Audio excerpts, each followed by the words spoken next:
Perusahaan monopoli adalah perusahaan yang merupakan penjual atau produsen tunggal suatu produk, barang atau jasa.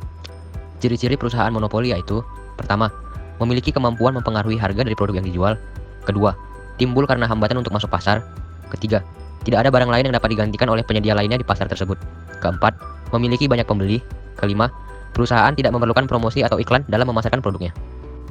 Pasar monopoli dapat terjadi atau timbul umumnya karena beberapa faktor berikut. Pertama, peraturan pemerintah.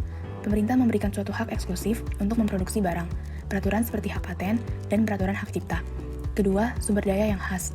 Artinya, perusahaan memiliki sumber daya yang tidak dimiliki oleh perusahaan lain. Perusahaan tersebut memproduksi barang atau jasa yang satu-satunya tersedia di pasar. Atau dengan kata lain, perusahaan melakukan monopoli sumber daya. Contohnya seperti perusahaan minyak bumi. Ketiga, adanya monopoli yang diperoleh secara alamiah. Suatu perusahaan dapat disebut monopoli alamiah ketika hanya ada satu perusahaan yang bertahan, karena perusahaan lain tidak mampu membiayai operasional bisnisnya. Sehingga perusahaan tunggal tersebut dapat menghasilkan output pasar dengan biaya yang lebih rendah daripada jika di dalam pasar terdapat banyak atau beberapa perusahaan. Pasar monopoli mengalami keuntungan ketika menghasilkan kuantitas di mana marginal revenue sama dengan marginal cost, yang dimana dalam kurva monopoli, harga lebih tinggi dibandingkan biaya rata-rata monopoli atau P lebih dari ATC. Sedangkan pasar monopoli mengalami kerugian ketika harga lebih rendah dibandingkan dengan biaya rata-rata monopoli atau P kurang dari ATC. Contohnya, dulu KRL merugi karena harga tiket jauh lebih rendah dibandingkan biaya rata-rata. Diskriminasi harga, yaitu perusahaan menjual barang yang sama dengan harga yang berbeda untuk pembeli yang berbeda. Perusahaan dapat meningkatkan laba dengan cara membebankan harga yang lebih tinggi kepada pembeli yang bersedia membayar lebih tinggi. Perusahaan yang melakukan diskriminasi harga memiliki kemampuan mengelompokkan pelanggan sesuai dengan kesediaan konsumen untuk membayar. Diskriminasi harga dapat meningkatkan kesejahteraan ekonomi. Lalu ada pula yang namanya diskriminasi harga sempurna, di mana perusahaan menetapkan harga yang berbeda untuk setiap pembeli sesuai kesediaan pembeli untuk membayar. Perusahaan monopoli bisa mendapatkan keuntungan dari seluruh surplus konsumen yang didapat. Dalam diskriminasi harga sempurna, tidak terjadi deadweight loss.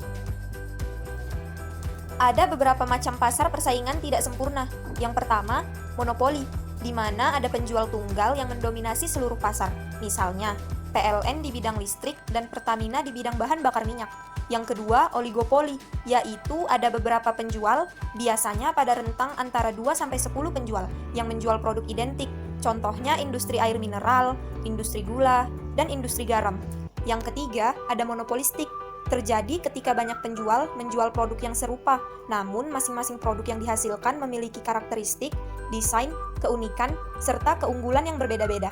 Pasar jenis ini sering kita temukan dalam kehidupan sehari-hari, seperti sampo, sabun, TV, sepatu olahraga, dan industri kendaraan bermotor. Yang keempat, ada monopsoni, di mana terdapat banyak penjual namun hanya ada pembeli tunggal. Monopsoni biasa terjadi pada petani atau peternak di daerah yang sulit untuk distribusi kepada konsumen, sehingga semua penjual menjual produk pada satu pembeli. Seperti yang terdapat pada daerah penghasil tembakau yang daerahnya didominasi oleh satu perusahaan rokok. Yang terakhir ada obliopsoni. Pada obliopsoni terdapat banyak penjual namun hanya ada beberapa pembeli.